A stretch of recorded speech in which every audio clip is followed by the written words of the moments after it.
नमस्कार। मैंने आप सबसे काफी बार बोला है कि हिंदुस्तान में लोकतंत्र पर आक्रमण हो रहा है और इसका हमको हर रोज नए नए उदाहरण मिल रहे हैं। सवाल मैंने एक ही पूछा था,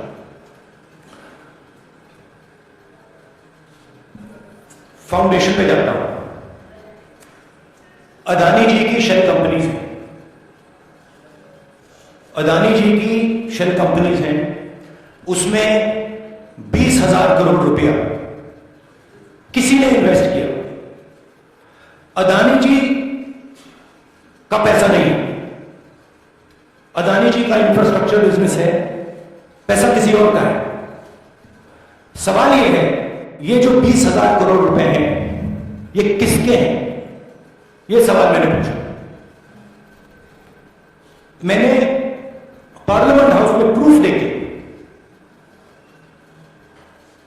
जो मीडिया रिपोर्ट से मैंने निकाला, अदानी जी और नरेंद्र मोदी जी के रिश्ते के बारे में डिटेल में बोला।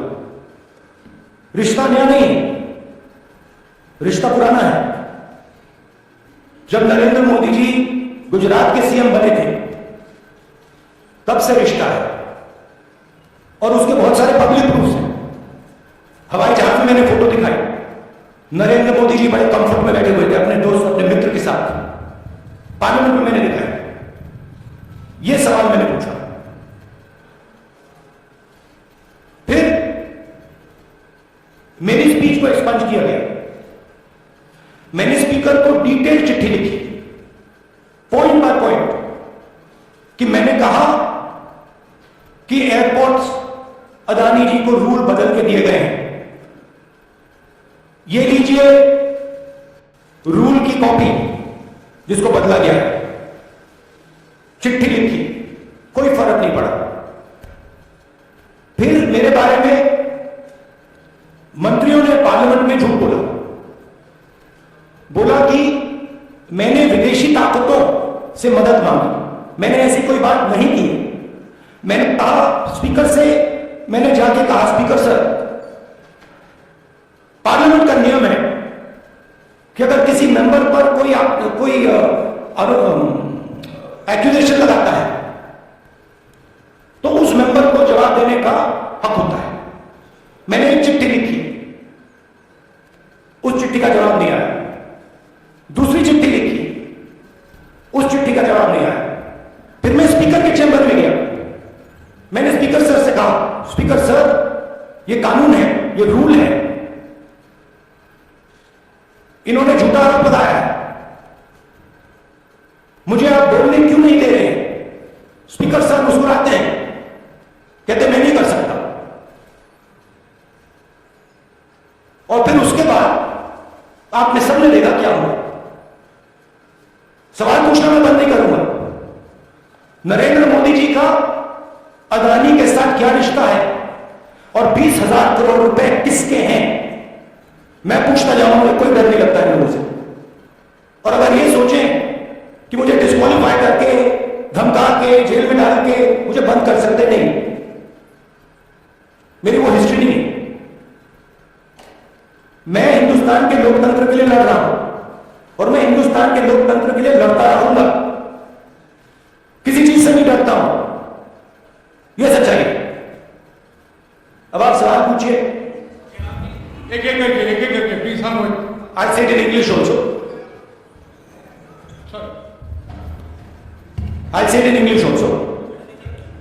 The question begins few weeks back in Parliament, where I asked the Prime Minister a very specific set of questions.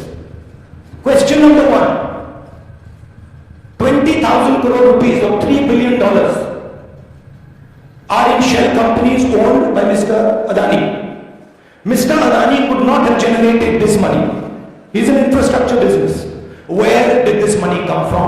Whose money is it? That was the first question. Whose shell companies are there? These companies are working in the defense field. Why does nobody know whose money this is? There is a Chinese national involved in this. Why is nobody asking the question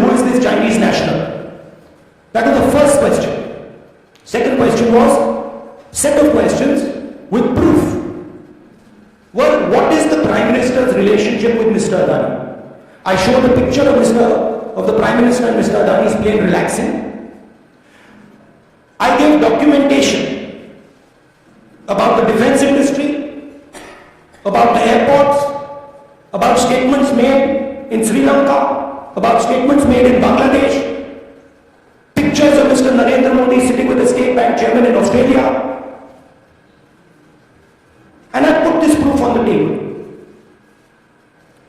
Immediately after that, the BJP started its work. My speech was expunged. I wrote a letter to the Speaker with a detailed explanation on the defense industry, on the airports, with press clippings, supporting documents, legal documents, and said this is the supporting foundation of my speech. I have not made this speech, I have not invented this. This is detailed research, here it is. Nothing happened. Nothing was revoked. My speech today is not part of the record of Parliament. The same, by the way, was done with Mr. Kharge. After that, BJP ministers lied about me in Parliament. They made the statement to distract from the Adani issue. The whole game, disqualification, and all these statements are to distract from the central question, whose money is it? 20,000 crores, whose is it? Kiska hai ye? That's the main question. The whole thing is to distract. So, they said that I've asked foreign forces to help India. Most ridiculous statement. I have never made such a statement. You can look at all the conversations I had in the United Kingdom. Not one such statement was made. In fact, I said this is India's problem. India has to resolve this problem. Right? A minister lied on the floor of the House. I wrote to the Speaker and I said, Speaker, sir, it is my right as a member of Parliament, when somebody makes an accusation, to state my position. Please let me state my position. The first letter is not answered. I then write a second letter with more details, saying the names and what was said. Still no answer. I then go to the Speaker's chamber and I say, Speaker, sir, what is going on? We live in a democracy. You are the defender of that democracy. Why are you not letting me make my statement? The Speaker smiles and says, I cannot do that. Come and have a cup of tea with me. Right? So this is the whole drama that is being orchestrated to defend the Prime Minister from the simple question. Whose 20,000 crore rupees, whose $3 billion went to Mr. Adani share companies? हाँ जी मोहित एक minute Rahul ji मोहित दुबे हूं मैं मेरा सवाल यह है कि आप शहीदों By the way, sorry, I just need to finish that. I left out a part. Look, I'm here defending the democratic voice of the Indian people. I will continue to do that. I'm not scared of these threats, of these disqualifications, of these allegations, of these prison sentences. I don't care. I'm not scared of them. Okay? These people don't understand me yet. I am not scared of them. They are used to everybody being scared of them. I am not scared of them. Right? And I will continue to ask the question. What is the Prime Minister's relationship with Mr. Adani? It is an old relationship. It is a relationship that began when he was Chief Minister of Gujarat. Mr. Adani constructed the idea of research in Gujarat, organized all that. This is a partnership. It's a close partnership. I will keep asking that question. Rahul ji मैं मोहित दुबे हूं मेरा सवाल यह है कि आप शहीदों के परिवार से आते हैं आपकी दादी भी डिस्क्वालीफाई हुई जनता के बीच गई आप सत्ता में वापस आए आज के दौर में राहुल गांधी भी डिस्क्वालीफाई हो गए क्योंकि तमाम आपने इश्यूज को उठाया चीफ के इश्यूज को उठाया क्या राहुल गांधी भी जनता के बीच में जाएगा और वही वापसी फिर से करेंगे राहुल गांधी भारत जोड़ो यात्रा में 4.5 महीने जनता के बीच में रहेंगे और वो मेरा काम है वो मैं करता रहूंगा। हाँ जी अनवर आज के हिंदुस्तान में जो पहले राजनीतिक पार्टियों को सपोर्ट मिलती थी मीडिया से मिलती थी बाकी इंस्टीट्यूशन से मिलती थी वो नहीं मिलती है तो ऑपोजिशन की पार्टीज को एक ही रास्ता है जनता के बीच में जाने का। हाँ जी अनवर सर भारतीय जनता पार्टी ने आप पर ओबीसी समुदाय के अपमान का आरोप लगाया है इस पर आप क्या जवाब देना चाहेंगे भारतीय जनता पार्टी? मैं पिछले भारत जोड़ो यात्रा में आप मेरी कोई भी स्पीच देख लीजिए, मैं वहां कह रहा हूं सब समाज एक है, सबको एक साथ चलना चाहिए, भाईचारा होना चाहिए, नफरत नहीं होनी चाहिए, हिंसा नहीं होनी चाहिए। तो मेरी पोजीशन बिल्कुल क्लियर है। ये ओबीसी का मामला नहीं है, ये नरेंद्र मोदी जी और अदानी जी के रिश्ते का मामला है। 20,000 करोड़ रुपए जो अदानी जी को पता नहीं कहां से मिले, उसके बारे में मैं सवाल पूछ रहा हूं और उसका जवाब चाहिए। बीजेपी ध्यान को भड़काने की कोशिश करती है, कभी ओबीसी की बात करेगी, कभी विदेश की बात करेगी, कभी कुछ और बात करेगी, कभी डिस्क्वालिफिकेशन की बात करेगी, मगर सवाल यही है 20,000 करोड़ रुपए, $3 बिलियन किसका था? संजय मिश्रा। और वो अदानी का पैसा नहीं हो सकता। संजय मिश्रा।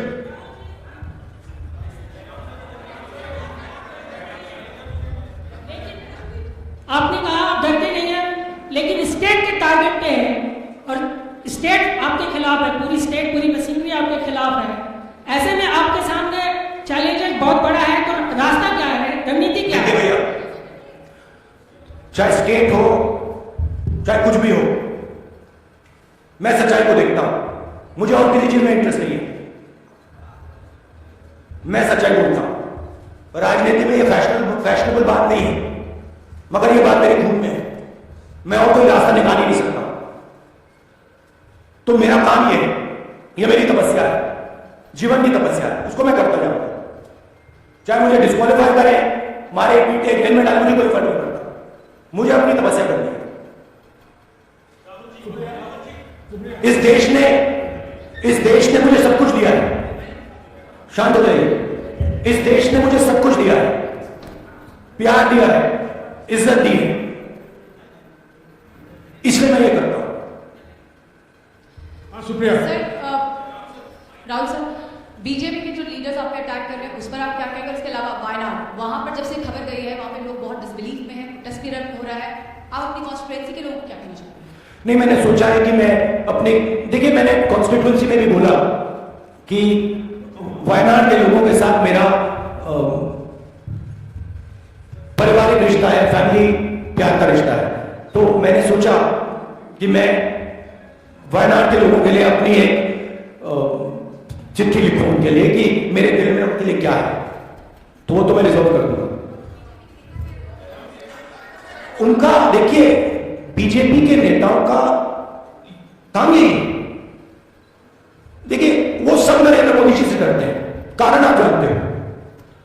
नरेंद्र मोदी जी ने कहा कि देखिए ध्यान हटाना है, वो सब जानते हैं अदानी जी और नरेंद्र मोदी जी का रिश्ता, सारे के सारे जानते हैं क्या रिश्ता है, सब जानते हैं, मगर डरते हैं। तो अगर नरेंद्र मोदी जी ने उनसे कहा कि भैया ध्यान उधर करो, ध्यान उधर करेंगे, मगर सवाल यही है 20,000 करोड़ रुपए किसका है? हाँ, जयनेंद्र। राहुल जी, पूरी कांग्रेस पार्टी, सर पूरी कांग्रेस पार्टी कह रही है कि आप चाहे वो गुजरात की कोर्ट ने आपको सजा सुनाई या आपका निलंबन हुआ, ये सब कुछ केंद्र सरकार प्रधानमंत्री के इशारे पर हो रहा है, लेकिन बीजेपी कह रही है कि कानून ने अपना काम किया है। तो जो ये दलील है कि कानून ने आपको सजा दी है और उसी की वजह से आपका निलंबन भी हुआ है, इस पर आप क्या देखिए, लीगल मैटर है, मैं हिंदुस्तान के लीगल सिस्टम को रिस्पेक्ट करता हूं, मैं लीगल मैटर पे इस प्रेस कॉन्फ्रेंस में बात नहीं करना चाहता हूं। संजीव। अगर आपके लीगल सवाल होंगे तो आप हमारी लीगल टीम से पूछ लीजिए। संजीव, 1 मिनट। संजीव।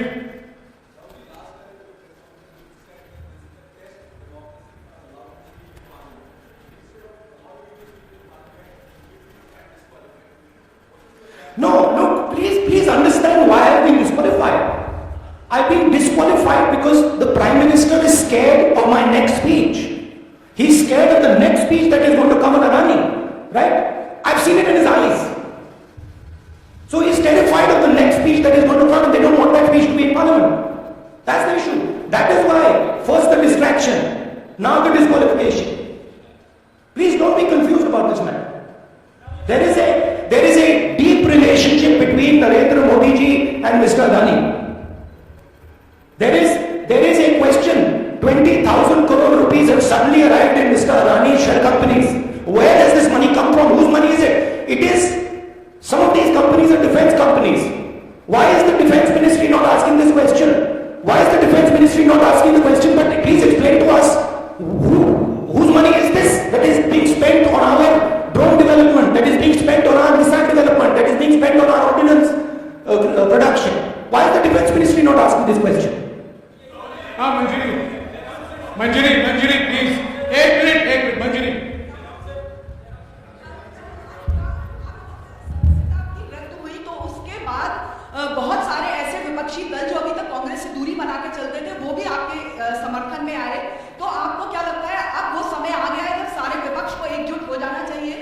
मैं उन सबका, सब विपक्षी दलों का धन्यवाद करता हूं कि उन्होंने इस बात में हमारी सपोर्ट की और हम सब मिलके काम करेंगे। रंजीता, रंजीता, जिस बयान को लेकर आपको ये सजा सुनाई गई है, क्या आपको लगता है, आपको अफसोस है उस बयान को लेकर? क्या कहेंगे उस बयान पर? देखिए, अब ये लीगल डिस्कशन है, उसमें मैं टिप्पणी नहीं करना चाहता हूं क्योंकि ये कोर्ट में मामला है। मगर मैं जो भी सवाल उठाता हूं वो सोच समझ के उठाता हूं। हाँ जी, नीरज। राहुल जी, अभी कुछ ही दिन पहले लक्षद्वीप के सांसद मोहम्मद फैजल की सदस्यता गई थी और बाद में हाईकोर्ट ने स्टे कर दिया था। अभी उनकी मेंबरशिप रीइंस्टेट नहीं हुई है। तो सुन लीजिए। हाँ। राहुल जी सुन लीजिए, अभी उनकी सदस्यता रीइंस्टेट नहीं है, लेकिन चुनाव आयोग ने चुनाव की घोषणा करने के बाद उसे रोक दिया था। अगर ऊपरी अदालत से आपको स्टे मिलता है तो आपको उम्मीद है कि लोकसभा स्पीकर भी आपकी सदस्यता को बहाल कर देंगे? मुझे उम्मीद में कोई इंटरेस्ट नहीं है, चाहे मुझे सदस्यता मिले ना मिले, मैं अपना काम करूंगा। अगर ये मुझे परमानेंटली डिस्क्वालीफाई कर दें तो भी मैं अपना काम करूंगा, अगर फिर मुझे रीइंस्टेट कर दें तो भी मैं अपना काम करूंगा। मुझे कोई फर्क नहीं पड़ता मैं पार्लियामेंट के अंदर हूं या बाहर हूं, कहां हूं। मैंने आपसे कहा मुझे अपनी तपस्या करनी है, मैं उसको करके दिखाऊंगा, आपके लिए नहीं, अपने लिए। एक मिनट रमन, एक मिनट रमन।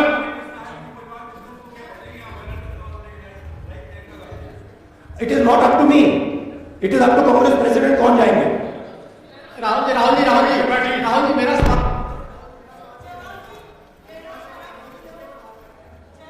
यहाँ बैठे हैं। हाँ। दोनों मुख्यमंत्रियों का भी अडानी जी से रिश्ता है, उनके साथ लेन देन का मामला, उसका कहा था धंधे का मामला है, लेकिन क्या धंधे का मामला में क्या बात है? ये धंधा रोकेंगे ये लोग? इनके पास जो भी स्टेट का इनके साथ बनाता है, जो भी बिजनेस चल रहा है, वो बिजनेस रोका जाएगा क्या? देखिए, सिंपल सी बात है, आप डिस्ट्रैक्ट करने की कोशिश मत कीजिए।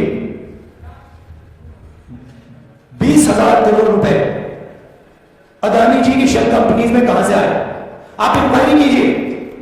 अगर बात निकली कि हमारे चीफ मिनिस्टर का पैसा है तो उनको जेल में डाल दीजिए, अगर बात निकली तो किसी और का पैसा है तो उसको जेल में डालिए। हाँ Siddharth sir, Rahul sir, please madam, एक मिनट। मैडम आप लोकतंत्र को समझिए। ये जो पैनिक रिएक्शन इन्होंने किया है नरेंद्र मोदी जी ने, इससे सबसे ज्यादा फायदा मिलेगा विपक्ष को। ये इन्होंने हमें हथियार पकड़ा दिया है। ये आप बात समझिए, ये मोदी जी पैनिक में आ गए कि बात निकल जाएगी, ये 20,000 करोड़ रुपए किसके हैं, डर गए, घबरा गए, इन्होंने पूरा सीक्वेंस शुरू कर दिया। ये विपक्ष को सबसे बड़ा इन्होंने हथियार दिया है। राहुल जी, क्योंकि जनता के माइंड में अब एक सवाल आ गया है कि जनता जानती है कि अदानी जी भ्रष्ट व्यक्ति है। अब जनता के माइंड में यह सवाल उठा है कि इस भ्रष्ट व्यक्ति को हिंदुस्तान का प्रधानमंत्री क्यों बचाना है। यह मतलब अब सब कुछ बीजेपी के लोग, नरेंद्र मोदी जी सब कुछ इस व्यक्ति को बचाने के लिए क्यों कर रहे हैं। दूसरा सवाल, बीजेपी के लोगों ने कहा कि अदानी पर आक्रमण देश पर आक्रमण है। मतलब इनके माइंड में देश अदानी है और अदानी देश है। बात समझिए। राहुल जी, मेरे सवाल आपसे ये है कि जब आप ये फैसला सामने आया, आपको मैक्सिमम पनिशमेंट जो है इसमें हो सकती है वो आपके लिए मुकर्रर की गई। इस बीच कई लोगों ने ये भी कहा, आपके पार्टी के भी एक सांसद ने कहा कि कम से कम जज को देखना चाहिए था कि सामने जो शख्स है वो एक गांधी परिवार से आता है। इस पर आप क्या कहेंगे? आपको लगता है मैक्सिमम पनिशमेंट जो है आपके केस में, मैक्सिमम पनिशमेंट आपके लिए मुकर्रर की गई, क्या आपको इसके पीछे क्या कहना है? वही मैंने कहा, अगर डिस्ट्रैक्शन करना है, मैक्सिमम पनिशमेंट की तो जरूरत है। मिनिमम पनिशमेंट की बात थोड़ी बनेगी। मैं तो सोच रहा था भैया 5 साल होते, 7 साल होते, 10 साल होते, वो भी मिल जाता। मुझे क्या फर्क पड़ता है यार Rajdeep,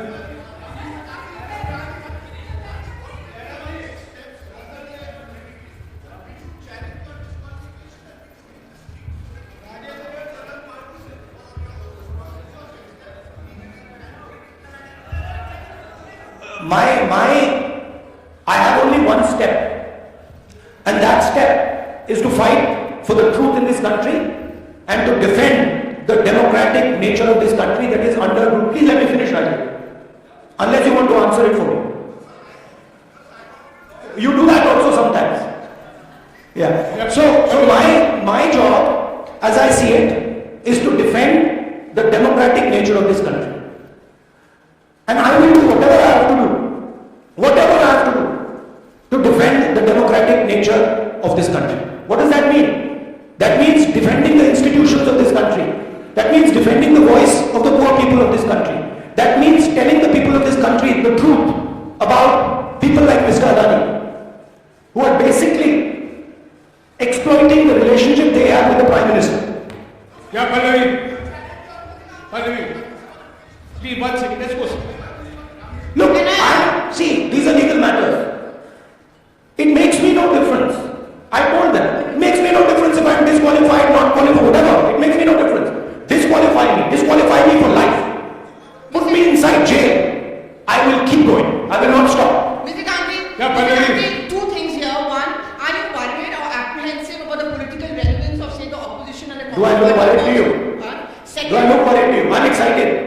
I'm happy that these people have given me the best gift they could give me. and second, Mr. Gandhi, is that BJP's reaction since yesterday is that if you hadn't thrown the ordinance then perhaps you wouldn't be facing the law today. Your response to that? My response to that is that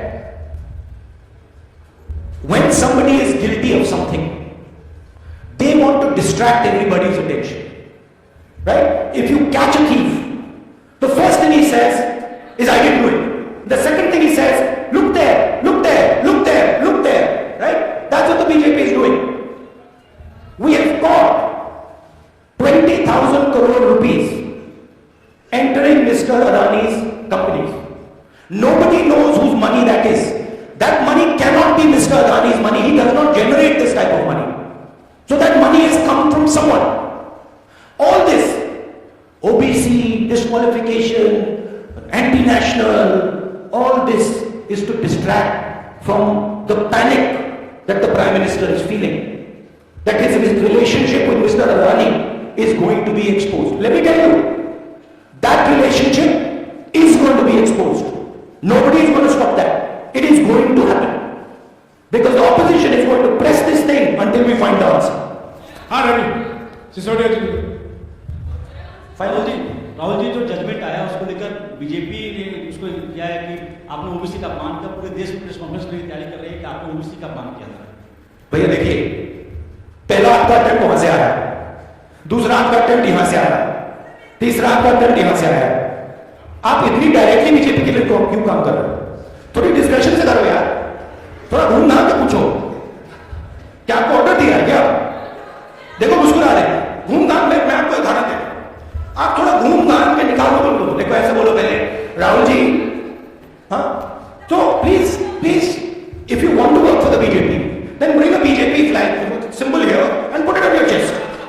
Then I'll answer you the same way I answer them. Don't pretend to be a pressman. Vikrant, Rahul ji, हवा निकल गई। Rahul ji, BJP के लोग बार बार ये बात कहते हैं कि आपने जब विदेश में जाके भाषण दिया, उन्होंने कहा माफी मांग लेते, अभी कहा कि कोर्ट में आपसे कहा कि माफी मांग लेते, तो जब ये लोग कहते हैं राहुल गांधी माफी मांग लेते, तो राहुल गांधी क्या सोचते हैं? राहुल गांधी सोचता है मेरा नाम सावरकर नहीं है, मेरा नाम गांधी है। गांधी किसी से माफी नहीं मांगता। और मैंने कहा पार्लियामेंट हाउस में कहा कि भैया मुझे बोलने दीजिए ना, एक बार तो बोलने दीजिए। 2 बार चिट्ठी लिखी, तीसरी बार मैं पर्सनली स्पीकर से जाकर कहता हूं, स्पीकर साहब प्लीज आप डेमोक्रेसी के लोकतंत्र के आप प्रोटेक्टर हैं, मुझे बोलने दीजिए। मुस्कुरा के कहते हैं भैया मैं तो नहीं कर सकता, आप नहीं कर सकते तो कौन कर सकता है? शायद मुझे जाके मोदी जी से पूछना पड़े, वो तो करने नहीं देंगे। तो मेरा जो पॉइंट है, इस देश में लोकतंत्र खत्म हो गया है। इस देश के लोग जो इनके दिल में है, हमारे दिल में है, बोल नहीं सकते। इस देश के इंस्टीट्यूशन पर आक्रमण हो रहा है, और उस आक्रमण का मैकेनिज्म क्या है? उस आक्रमण का मैकेनिज्म नरेंद्र मोदी जी और अदानी जी का रिश्ता है, वो फाउंडेशन है। मैं नरेंद्र मोदी जी पर सवाल नहीं पूछ रहा हूं,